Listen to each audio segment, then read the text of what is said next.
بسم اللہ الرحمن الرحیم۔ ناظرین السلام علیکم۔ ناظرین، افغانستان کی جو صورتحال ہے اسی حوالے سے آج کی ویڈیو ہے۔ اوورآل افغانستان میں ایک بہت بڑی تبدیلی آئی ہے۔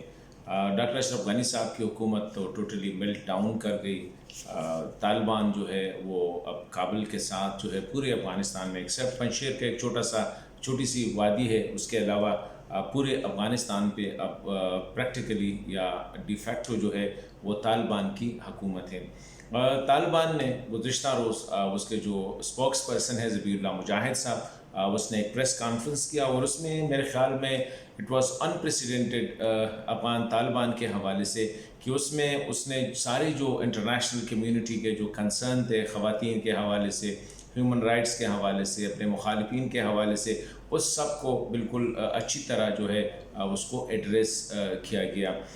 اسی طرح اس وقت افغانستان کابل میں جو چل رہا ہے وہ یہ ہے کہ وہاں پہ حکومت سازی کے حوالے سے ایک ایسا سیٹ اپ لانے کے حوالے سے جو سب کو قابل قبول ہو، جس کو افغانستان میں آل انکلوسیو گورنمنٹ کہتے ہیں، اس حوالے سے بات چیت وہ جاری ہے۔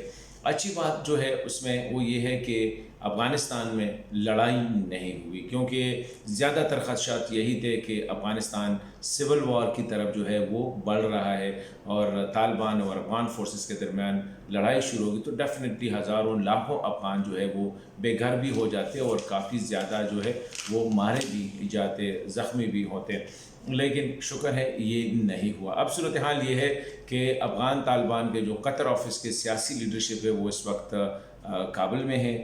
اسی طرح ان کے جو نظامی یا عسکری قیادت جو ہے عبدالقیوم ذاکر صاحب، وہ بھی اس وقت کابل میں ہیں۔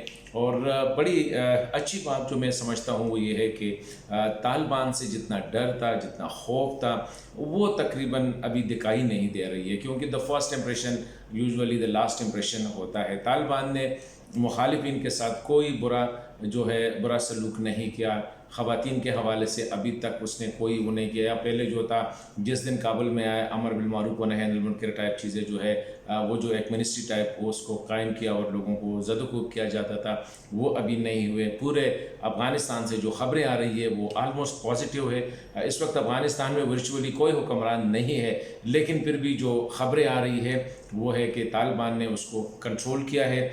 اب کا جو اصل میں انٹرنیشنل کمیونٹی کا کنسرن جو ہے وہ خواتین کے حقوق، ہیومن رائٹس کے حوالے سے، اور اس کو آبزرو کر رہے ہیں۔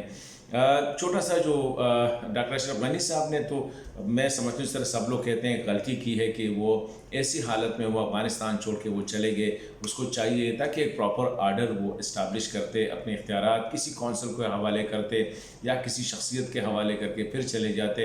ابھی ہم نے دیکھا کہ پنجشیر میں ان کے جو فرسٹ وائس پریزیڈنٹ امراللہ صالح صاحب ہے، اس نے اپنے آپ کو صدر ڈکلیئر کیا ہے اور یہ اعلان کیا ہے کہ وہ ریزسٹنس کریں گے، یعنی مزاحمت کریں گے۔ لیکن اچھی بات جو میں اگین بتاؤں گا وہ یہ ہے کہ طالبان نے ابھی تک پنجشیر کے حوالے سے کوئی وہ جلدی نہیں ہے، پنجشیر کو اسی حالت میں چھوڑا ہے کہ اس میں جو وہاں پہ پرانی جو سچویشن تھی وہی اسی حالت میں چھوڑا ہے۔ اور میں سمجھتا ہوں کہ آلریڈی انگیج کیا ہے لوکل ایلڈرز کو کہ پنجشیر کو بھی جس طرح باقی صوبے اس کے کنٹرول میں آگے، اس طرح پنجشیر بھی آ جائے۔ اور میں سمجھتا ہوں کہ ابھی تک جتنے میچیورٹی سے طالبان میچیورٹی کا مظاہرہ کر رہے ہیں تو ہو سکتا ہے کہ پنجشیر کا مسئلہ بھی حل ہو جائے۔ اور امراللہ صالح کے بارے میں نے جتنے بھی افغانوں سے بات کی تو سب کا اس پہ کنسنسس ہے کہ اس میں وہ سکت نہیں ہے کہ وہ ایک ریزسٹنس کو وہ لیڈ کرے۔ تو ابھی دیکھ رہے ہیں کہ آج یا کل یا پرسوں میں حکومت سازی، کیونکہ برادر صاحب جو عبدالغنی برادر صاحب قطر آفس کے لیڈ ہے وہ آئے ہوئے ہیں، کس پہ کنسنسس ہوتی ہے، کس طرح ایک آل انکلوسیو گورنمنٹ بن جاتی ہے، پوری دنیا کی آنکھیں اس وقت کابل پہ مرکوز ہیں۔